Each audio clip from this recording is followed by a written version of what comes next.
you pick it up, you put it down for a while, and then you start doing it more and more. 2007 is when I formed the company. Okay. 2007 is when I formed Granger Amplification, and put up a website and started selling products. I know you sold one to the singer for Alice in Chains. Alice in Chains, yeah. William Duvall, really nice guy. Called me up one day, said, "Hey, I love the Plexi circuit and the amps, and I just want to have one, and you're close. Could I come over and check it out?" He came over, visited one day, and played the amp and put in an order. Yeah, awesome. So that was a very cool experience. Yeah. Yeah, I bet. That's killer. So I've got my top 5 questions for you to finish this up today. I really appreciate you being with me, man. You're most welcome. Being my guinea pig, my first one. Sure. Let's see. The number 1 is describe in one word your feelings about music. One word. Joy. Yeah. Yeah. I can't imagine life without music. I can't imagine not doing this. It would just be the opposite of joy, which I guess would be like nightmare. or just mundane, boring. But yeah, music is joy. Right. And it doesn't matter if you're working on an amp or just practicing guitar, or playing a gig, or writing a song, or recording it. It's all joy. Mm-hmm. It really is. That's why we do it, right? Yep. So this is always a hot topic. The state of the music business. How do you feel about it right now? I am so far removed from what's going on now. It's hard to comment, but I've seen trends. I've heard of trends. I read about trends. It is what it is. I mean, there's so many aspects of how the music business could be better, but I guess we're fortunate it still exists, because I can envision a world in the future where it doesn't, or it's definitely not what we're accustomed to. Right. Live music is changed. Mm-hmm. My biggest complaint, a lot of the musicians, is looking out when you're playing a gig and everybody's sitting there looking down at their phone. Right. Back in the 90s when we were playing in bars, people were up on stage or close to being on stage, just sitting there just eating every bit of it up. Yeah, and the only time they weren't paying attention is when they went up to get the bathroom, went to get a beer.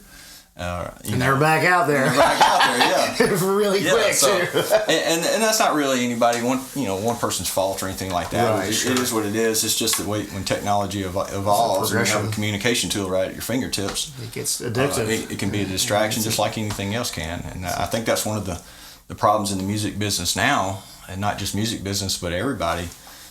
Socially and everything, is there's so much distraction. Right. It really is. There's a lot of distraction. And that's why the younger generation has such short attention span, because there is such distraction. Sure. Back when we were kids growing up, I mean, you had a little bit. You had TVs, you had the movies, you had to go see a movie. VHS came around, you could rent a tape and watch it, but you watched the movie and you were done. And now it's like if you're watching a movie, it's like you're getting a text, you're getting a message, you're getting a phone call, somebody's knocking at the door, you're looking at your calendar and see when you're next. So much distraction. Right. That filters into everything, and music business is no exception. No doubt. So advice to new musicians, though. I mean, I still see, like we did the other night, some young musicians coming up. All the years that you've been playing. Yeah. What advice would you give to somebody? A couple of things. Number one, it's all about the song. It doesn't matter who you are, what band you're in, what you look like, what kind of genre you're in. It's about the song, because when people remember you at the end of the day, when people think about Van Halen, when people think about Journey, when they think about Boston, when they think about Madonna, it's all about the song. Mm-hmm. People remember the songs. You got to have good songs. You can play like Yngwie Malmsteen, right? And if you don't have a song, I mean, you can be as good as Yngwie Malmsteen. You'll make a name for yourself. Yeah. But think about Yngwie Malmsteen and the kind of fame he has versus the kind of fame that Elvis has. Oh yeah. Because Elvis had the songs, and he didn't even write most of them. He had professional songwriters write them. So you don't have to be a great songwriter, but you got to have great songs. All right. Awesome. And number two, from a personal perspective, for musicians, young musicians, work on your singing. Work on your singing. I developed that later than I should have. Yeah, I did the same. And because you can write your own ticket if you can sing and play.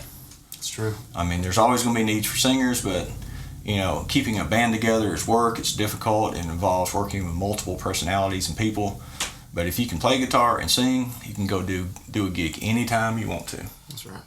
Hey, I need to make $100 this week, or I need to make $500 this week, or I need to make $1,000 this week. You can write your own ticket. Yeah, Dee was telling me you're doing a lot of acoustic stuff now. Yeah, doing a lot of acoustic and doing a lot of that stuff. And I wish I'd listened to older self earlier. Right on. Of course, when we were young, we all wanted to be Eddie Van Halen. So that's right. That's all we were thinking about, right? You can tell today, right? So, this might be a hard one to find. Gig disaster. Oh boy. And it doesn't matter. You can do as bad as you want. Gig disaster would probably be. Can't think of any really that stick out. One that we just was a total fail, but. When I was with Pirate, we were traveling a lot. We went to play a gig in Columbus, Mississippi. Got there and set up, and our board didn't work. And those days, you were lucky to have a board, much less a backup.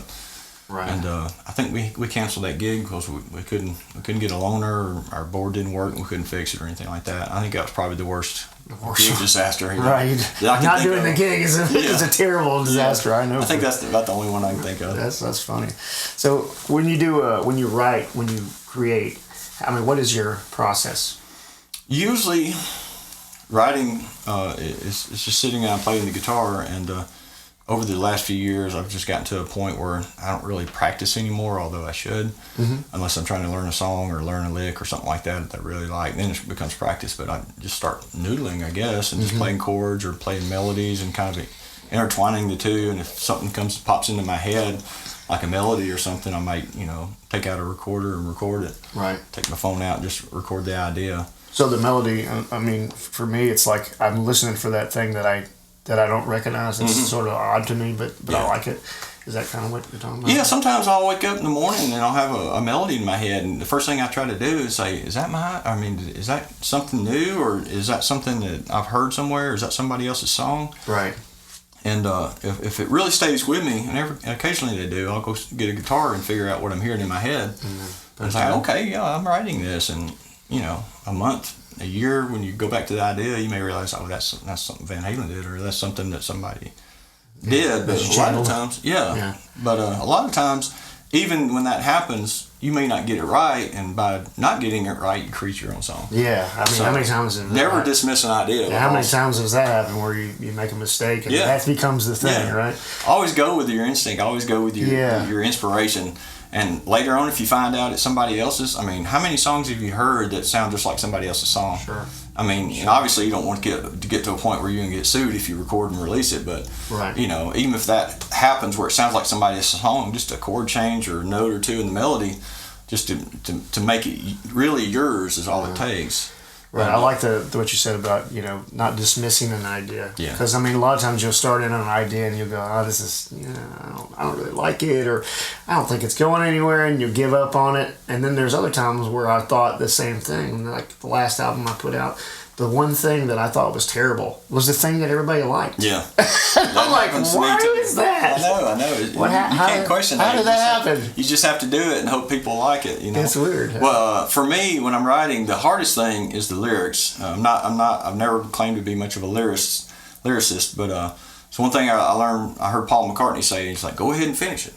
Even if some of the words don't write, just write what you think and go ahead and finish the song, because the worst thing you can do is not finish the song. It's like, I can't think of this second verse. I can't come up with anything. Just keep writing.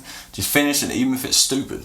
Right. Because who would have thought yesterday would evolve from a song called Scrambled Eggs? That's what, Scrambled eggs, oh baby, how I love your legs, Stupid, just stupid. But he finished it and came back and say, okay, now I've got an idea. So once you've got a song, you can always go back and change it. It's just like a painting. You start out painting, it's like, I don't really like this, but you can go back and you add more paint over things. The same way with the song. I always think about that, about painting. Yeah. It's a picture that you don't even know the final, in your mind, it's not a final, it's just this blank canvas. Yeah. And you start painting, and then if you don't finish the painting, there's nothing to view, right? Nothing to see. Right. Well, song is the same. Yeah, and you do that for sure. Well, I appreciate it, man. I appreciate you coming all the way up here and hanging with me today and being my first guest on Final Resonance TV. I enjoyed it. Thank you so much. Thank you very much, y'all. Thanks for hanging out. Subscribe to the page. Rock on.